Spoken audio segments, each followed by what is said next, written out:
afternoon, everyone. Today is May 1. So gusto ko lang pong batiin ang lahat ng mga manggagawang Pilipino. Mabuhay po tayong lahat, nasan man kayo ngayon, kung nasa bahay po kayo nagtatrabaho or frontliners, mabuhay po kayong lahat. And of course, sa ating mga fresh graduates, congratulations! Yan, welcome po sa ating Facebook Live by Job Street Philippines. Ako po ang inyong host, Kivi De Vera, at andito po ako ngayon with our PhilHealth representative, Dr. Shirley B. Domingo. She is the Vice President for Corporate Affairs Group PhilHealth. So, ayan, welcome po Dr. Shirley Domingo sa ating Facebook Live. Hello, good afternoon sa inyong lahat. Good afternoon sa iyo, Kivi. And thank you for inviting me over here. Thank you for your time. But how do you want me to address you, Dr. Shirley? Whatever. Okay, so Dr. Shirley. All right, so let's start with our questions. Ayan, just for the benefit of our fresh graduates, no, pwede niyo po ba kami i-walk through kung ano ang PhilHealth? Okay, ang PhilHealth ay isang government corporation that manages the social health insurance scheme of the Philippines. So, lahat ng tao ay member ng PhilHealth, no? We collect premiums just like any health insurance. We collect premiums from those from all members actually, no? But right now, under the new law of universal healthcare, dalawang types lang of members. There's the direct contributors and the indirect contributors. The direct contributors are those with the capacity to pay, while the indirect contributors are those who has no capacity to pay. No? They are identified as the indigents, the senior citizen, because there's a law regarding payment of premiums of senior citizens, while the rest, they pay their premiums. Okay, these are the employed, the individually paying. So yun, the informal sector, the OFWs. So yun. So just to clarify po on that, Doc, it's everyone, every Filipino. May age requirement, like 18 years old and up? No, everybody is a member. Below 21 years old can be dependents. Kung meron silang primary member, magulang nila, no? Their parents usually. So below 21 years old, they don't have to pay the premium because they are dependents of the primary member. Okay? Pero kung wala silang parents, no, meron rin tayong rules on that. They can still be members even below 21 years old. Okay. So bakit po natin kailangan maging member? Ano po ang benepisyo ko bilang miyembro ng PhilHealth? Well, PhilHealth, social health insurance is an insurance, no? Hindi natin alam kung kailan tayo mangangailangan ng insurance, health insurance lalo na, no? Kung magkasakit ka, wag naman po sana healthy ang buong population ng Pilipinas, but hindi talaga maiiwasan na magkakasakit ang tao. And usually, the problem, aside from the health condition, is the payment of the hospital cost, no? Lalo na sa mga estudyante dyan who are healthy, no? Hindi nyo pa naiisip yung ganitong health insurance. Pero isipin nyo na rin yun because actually, pabata yung mga nagkakasakit, no? Like strokes, heart attack.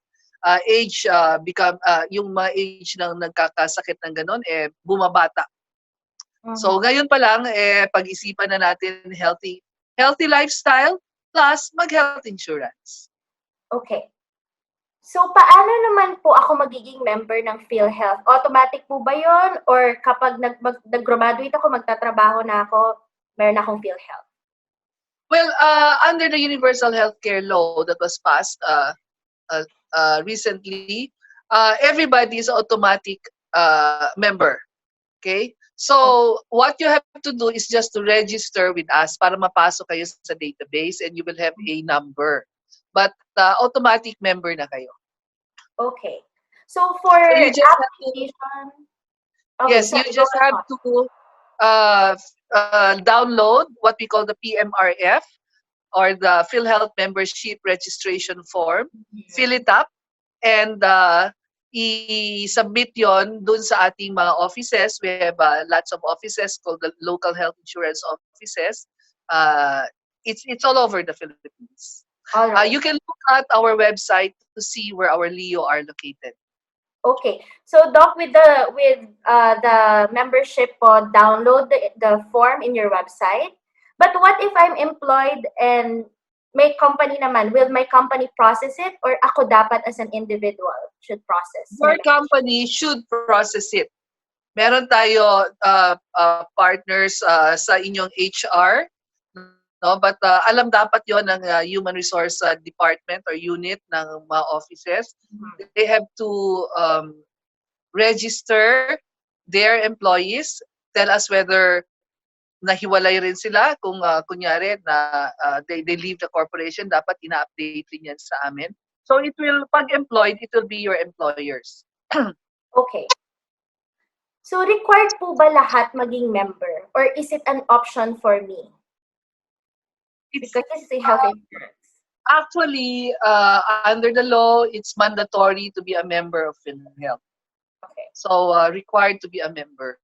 But as I said, automatic member na lahat actually no? So all they have to do is register, and with capacity to pay, they have to pay premiums. Okay. So sino naman po yung magbabayad ng premium? As I said, kung employed ka and kung you have the capacity to pay, then kayo ang magbabayad ng premiums. Okay. The premiums is uniform. It's based on your capacity, your salaries or your earnings. Right now, it is a percentage of your salary. So this year, it's 3% of your salary, but with a maximum of 60,000. So 60,000 and above pays the same amount already. So 3% of 60,000.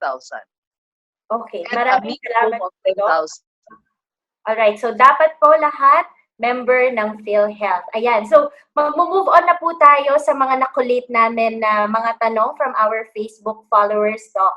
Ayan. Some of these are very situational and very important during this time na may COVID situation tayo. So meron tayong tanong from Jose Lipata. So, good day. Manganganak po ang misis ko sa June at gagamitin ko ang PhilHealth ko sa kanya. So, binigyan po ako ng ER2 form ng agency ko para i-update. Kailangan ko po bang ipasa sa hospital ngayong May ang requirement pero naabutan po siya ng ECQ. Ang tanong po, meron po bang online way para ma-submit ang mga forms or kailangan po sa PhilHealth offices? Kung employed siya, then the employer should be the one to update. Meron tayong EPRS, it's an online application wherein the employers, meron silang access niyan. That's where they put in or delete the employees nila. So that should be submitted to your employers. And sila na mag-update sa atin. And that is via online, Doc. That's online. We call it the EPRS. So it's online. The employer should know about this. Okay, it shouldn't be that difficult. All right. So we move on. What will be the coverage of PhilHealth for COVID-related illnesses like hospitalization, medicine, professional fee, testing, yung mga post-test covered din po yun? We pay through case rates, no? Hindi siya individually determined. Ibig sabihin, when you are confined for a certain medical condition, then we have an equivalent fixed rate for that. For example, for COVID, hindi ko hawak exactly ngayon. Ngayon, we have different levels, so hindi ko masabing exactong amount. But the levels are, if you have mild pneumonia. Pneumonia is the common complication kasi of COVID. So our case rates is, if you have mild, that's around 43,000 plus. If you have moderate, that will be around 143,000 plus. If you have severe, that would be around 330,000 plus. And if you are critical, that's around 780,000 plus. So we do fixed rates. So lahat na ng kasama in hospitalization, the PF, the laboratories, the PPEs, the procedures, whatever it is, equipment that's used, kasama yan doon sa rate na yon. Okay. So lahat po ng fees kasama dun sa fixed rate. So it's a fixed rate per patient. Okay. Yes, yes. So yung next po na question natin, kailangan po bang maging member ako para ma-cover ng PhilHealth? Paano kung hindi naman siya member? Okay, if you're not registered, because I said everybody is now a member, no? If you are not registered and you have not been paying premiums, and if you suddenly need to be hospitalized, you can still avail because under the universal health care, automatic membership and immediate eligibility. However, our guideline says that before ma-discharge ka, dapat ma-register ka. And part also of the universal healthcare law says that you have to pay for back premiums with interest na. And therefore, mas maganda kung parating up-to-date ang payment ng premiums. Okay. Thank you for that, Doc. If I get voluntary tested po for COVID-19, for example, I have a symptom or I don't have a symptom, can I charge this to PhilHealth? PhilHealth has a guideline, a policy now that we pay through our accredited providers. So these are the hospitals. No? So if they get tested through they go to a hospital and get tested, then the hospital will file the claim with us. But meron rin tayong existing memorandum of agreement with the Philippine Red Cross. So Philippine Red Cross is doing mass testing now, but they have also priorities. No? So, through them, pwede rin magbayad ang PhilHealth. But hindi pwede yung direct from the members individually to us. All right. Okay, so Red Cross and accredited hospitals, just to clarify, Doc. Yes, okay. Yes. Okay. So what is the total fund allocation po for COVID-19 patients? I know that you've mentioned earlier na meron tayong fixed rate, but generally, Doc, do we have like an allocated fund for this? Yeah, wala tayong fund allocation because PhilHealth has one fund, no? It has a one fund, and then we send the funds out to our regions to pay for benefits. So there's none allocated only for PhilHealth and all that. Walang ganun yon. It's one fund paying for all benefits. However, because of this pandemic, we set aside 30 billion pesos, which we gave to the as advance payment to the hospitals para may preposition na funds doon sa hospital in case mangailangan sila in this pandemic, nandun na yung mga funds sa kanila.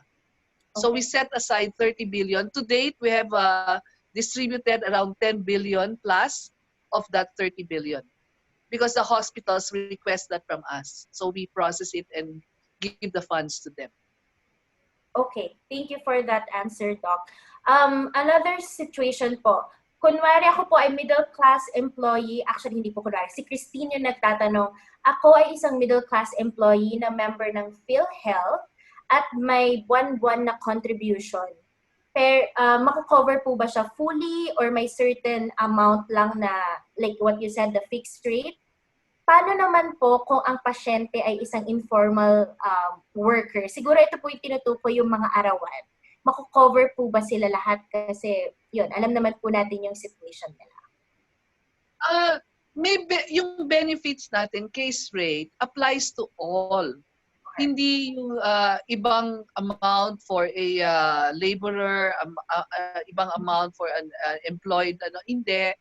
If yung sinabi ko earlier na COVID case rates, that will apply for all, whether you're in the indirect or direct contributor. Mm-hmm. So, iisang rate lang yon. All right. So, what's important is you're a member and you have a contribution. Okay. Yes. Let me clarify. I don't know if there's a succeeding question to this, pero baka ito na yon. We had an announcement earlier in COVID because wala pa tayong data on costings, wala pa tayong case rate. We answered for the full amount of the hospitalization cost from February 1 kung admitted ka between February 1 and April 14. So, admitted siya, then we pay for the full cost. That was the time that we were collecting some data to do the costing for case rates. So when we got costings already, how patients were managed and how much it cost from the hospitals, then we developed the case rates that I mentioned earlier. So that was April 15 onwards, we will now pay for case rates. So All it's right. not the type of member, but the period where you were admitted. Okay. So just to clarify on that, admission of patients, COVID-19 patients from Feb 1 to April 14, full coverage po. Yes. Okay. And then after that, April 15 onwards, whether we extend the ECQ to May 15 onwards, fixed rate. Yung nabanggit niyo po Case kanina. rates. Yes, yung nabanggit ko earlier. But those case rates are a lot higher than our usual case rates. So All right. malalaki rin yun. That's also a substantial amount compared to our usual case rates. Okay. Okay. So if na-confine naman po yung employee, doc, sa hospital during the ECQ period, kailangan po bang mag-file ng CSF? Maybe you can elaborate on that. Ang isang empleyado since most of the company nowadays ay walang business operation. So how do we Hindi na actually kasi the hospitals meron yan portal. They can access our database. And sometimes we have, in some hospitals, we have what we call the PCares. These are nurses that PhilHealth station in some hospitals who can help the employees the patients confined in the hospital. So hanapin nyo lang, they're called PCares in the hospital or the hospital itself. The hospital itself has a portal. All right. Okay, so that's good to know that we have help inside the hospital from PhilHealth. Okay, ito naman po. Is it true that PhilHealth will only cover expenses for those admitted? Just to reiterate, I think you answered this, from Feb 1 to April 14 only. Paano po yung maa-admit starting April 15? Okay. To repeat, that was a misconception. We will pay for COVID hospitalization all throughout. Hindi yan titigil. No? It was only how much will we be paying. As I mentioned earlier, from February 1 to April 14, we will be paying the whole amount of hospitalization cost. That was because wala pa tayong costing data. Bago ito everything is new. Wala pa tayong ganitong sakit dati, no? So there's no costing that we can tap on. So we got data from the hospitals, those who manage COVID cases, and we got how much we needed to manage a COVID patient. So when we got that, tsaka tayo gumawa ng case rates. And the case rates I mentioned earlier started April 15. So April 15 onwards, yung case rates that I mentioned earlier, that's how much we will pay. However, since this is still continuing, itong COVID pandemic natin, we're still continuously collecting data from hospitals and seeing whether our COVID rates is still appropriate because we can still change it depending on the data coming in. Okay. All right. So, Doc, the funds allocated by PhilHealth, I know you mentioned about the 30 billion to cover the expenses for just the COVID patients. 30 billion for COVID patients. Is this a separate fund, right? This is a separate fund to The fund is also part of our benefit fund. No? Okay. The 30 billion is for the hospital's use, whether it be COVID patient or other patients, but it's there in the hospitals that applied for it, and therefore, pwedeng gamitin ng hospital na yan, not necessarily for COVID patients, but for any other use that the hospitals might have. Lalo na itong pandemic. Yes. It's an advance payment to our hospitals. All right. Okay. So, totoo po ba na ang PhilHealth ang magbabayad sa hospital bills ng COVID-19 patients? Paano kung may complications because of pre-existing conditions? So, if you could elaborate on this situation. Yes, as I said, it's a case rate. So, while the patient is hospitalized, management of any pre-existing comorbidities will be included in that case rate. Okay. All right. So for our next question, paano po kung hindi naman covered ng HMO? Kasi marami po sa empleyado ay may HMO. Paano pag hindi covered ang hospital expenses due to COVID-19? Dahil nga pandemic siya, gaya po na nasabi niyo, i-cover po ng PhilHealth. Siguro just walk us through with maybe the break if you have HMO or not, if there is a difference. The answer will still be the same because PhilHealth pays for case rate. As again, as I said earlier, case rate, depending on the diagnosis, the level of type of complication, then the seriousness of the complication, then it will be a case rate. Yung mga HMOs, kung may balance bill yan, they answer for the balance bill. But it will be a case rate, fixed amount. Okay, With or without HMO. Okay. Just to understand it better, Doc. So when I get hospitalized, PhilHealth benefit will apply automatically before my HMO. Yes. Okay, Yes. kasi may limit din eh. Alright. Sige. Paano po ba ang proseso ng PhilHealth? Hindi po kami makapagbayad or kami po ba ang magbabayad sa kanila or magre-reimburse po sa inyo? Since you're covering the expenses, how do we go about it? We know that we have to coordinate to the PhilHealth representative stationed in the hospital, but magre-reimburse po ba kami or automatic na yon na once we receive the hospital bill, naka-minus na dun yung covered ni PhilHealth? Okay. If they will be confined and then discharged, the hospital will automatically remove the PhilHealth portion of the bill. So yon. So you don't have to apply directly with us. It will be the hospital who will reimburse with us. So upon discharge, titingnan nyo na doon sa inyong bill kung natanggal ang PhilHealth. So kung wala doon, then you request that natanggalin muna yung PhilHealth portion. Okay. I-deduct from the total hospital bill. Okay, so looks like it's an easy process. Ayan. So if my employer has missed, eto naman po, paying for our contributions, will we still be covered by PhilHealth or yun? Yes, you will still be covered by PhilHealth. We will penalize the employer. The employer, but you as a member will still be able to will be still eligible for payment. Mm-hmm. Just a follow-up on the penalty, Doc. Kasi di ba po ngayon naka-ECQ tayo ngayon and some will do the payments through banks and payment centers and we cannot do that right now. Naka-waive po ba yung mga penalties during this ECQ period? Yes, we extended the period of payment for all direct contributors until end of May. Okay. But we will be covered. All right. Yes. So, paano po kung sumobra ang expenses namin sa new coverage ni PhilHealth? I think they're talking about the case rate kasi tapos na po ang April 14. Mailalabas po ba agad ang relative namin or kailangan po munang mabayaran ng hospital bago ma-discharge? That will really depend on the hospital policy. Mm. So it depends. Iba-iba ang policy ng mga hospitals, so hindi ko masabi yung ganon. Kung anong sagot doon because depende yun sa hospital. Okay.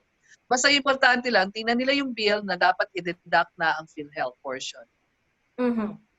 Okay. So will PhilHealth COVID-19 subsidy cover for all or those within the social economic standing? I think you touched on this already, like the indirect, but could you elaborate on it? Just for the benefit. Well, as I said, everybody's covered. So our benefits covers everyone, and it will be the same amount of benefit for all, depending on the seriousness or level of the disease. So it will not depend on your social economic standing, but it will be dependent on the case or the illness. Yes. Okay. Can I pay a contribution through online and other payment options? Just name a few the options, payment options. Just so you can pay through accredited collecting agents in the banks, sa bayad centers. Wala pa kaming online now, inaayos pa natin yon. But marami tayong accredited collecting agents aside from our offices. So we have a new employee. Ito, for mga employers naman po natin na nag-hire pa ngayon. So meron silang employee, may new employee na mag-start sana mid-May pero na-extend po tayo. Paano po sila ma-enroll to the as a member of PhilHealth? As I mentioned earlier, the employed sector, meron tayo online application on the EPRS. So the employers should still be able to register them. Okay. Just register them whether they start now or later date. Okay. So, nag-apply po kami ng loan noong March 26 at a very specific doc na case. Kailan po ba siya dapat ma-credit sa amin? Nag-apply sila Ng for loan. Pwede po bang na ano? mag-loan to begin with? Loan? Wala kaming loan. PhilHealth has no loan. Hindi Okay. we're an health insurance. Hindi tayo katulad ng GSIS and SSS na may mga loan facilities sila. Tayo wala. This is a health insurance. It's a health benefit. All right. Sige. Yes. So, moving forward, do we have enough budget to cover all COVID-19 patients? Well, so far, our funds is still within the computed expected. Is still within the expected cost of COVID, no. Pero hindi natin alam what will happen in the future from here on. Hindi natin alam kung dadami ang cases. Hindi natin alam kung magpa-plateau, bababa yung cases. Hindi po natin alam yan. We have enough funds at the moment. Pero ang sinasabi natin parati, it's not unlimited. It's a limited fund, okay? So far, okay pa tayo in terms of funding, but it's unlimited. It's not unlimited. Yes. All right. So we can afford it, but of course, this is not an excuse for all of us to just be out there at stay home pa rin yung ano natin. Stay home. Limit the transmission of the disease. Mm-hmm. Not only so that hindi tayo gagastos, but also for health reasons. For health of the community, again, this is not individual health, this is public health. Mm-hmm. Okay. One person will be infected, you can transmit it to a lot of people. So please stay home and follow directives of government. Okay, just to reiterate one point, Doc, I understand that the benefit is for every Filipino, but is there a special benefit or a special package for our frontliners, whether they're in the healthcare system or nasa food sila? Mm-hmm. Yes. For the health workers, again, this is part of the Bayanihan, We Heal as One Act that was recently passed. For health workers, we will answer the full amount. Hindi lang siya case rate. We will be answering the full amount of hospitalization cost just in case they get hospitalized.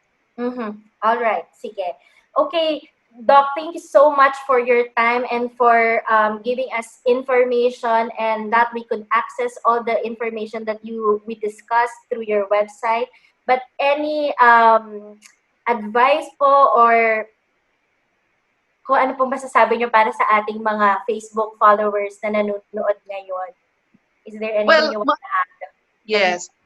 My advice is during this public health emergency, I emphasize public health because this is not only about your health, but the health of the whole community.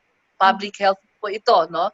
My advice is, ang sinasabi nilang frontliners, is actually each and every one of you. Kayo ang frontliners kasi kayo una tatamaan ng virus, if ever, no?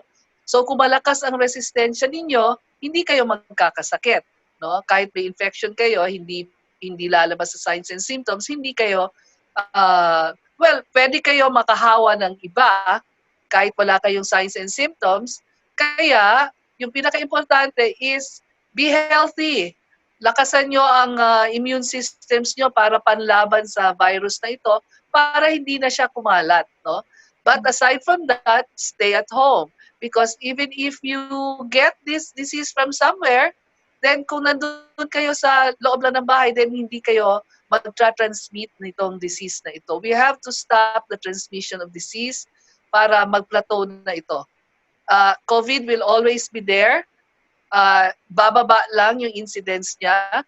And then some people can have immunity to COVID. But again, even this is questionable because ang sinasabi nila, even if you get COVID, you might still be able to get COVID again. So, napaka-importante talaga, back to basics. Be healthy.